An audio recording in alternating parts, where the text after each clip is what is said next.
एक बार एक स्त्री अपने छोटे बेटे को लेकर भगवान बुद्ध के पास पहुंची। उसका बेटा बहुत बीमार था। आंखों में आंसू लिए वो बोली, भगवान, कृपा करके मेरे बच्चे की जान बचा लीजिए।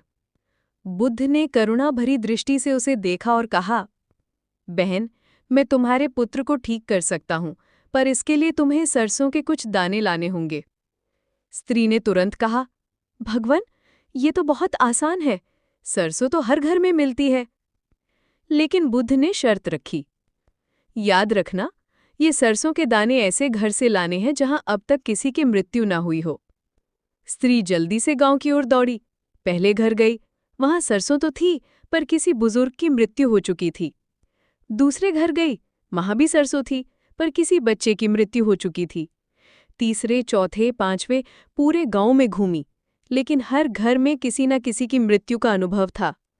शाम होते होते वो थक गई और खाली हाथ बुद्ध के पास लौट आई। उसकी आंखों से आंसू बह रहे थे। बुद्ध ने प्रेम से कहा, बहन, देखो, मृत्यु से कोई नहीं बच सकता।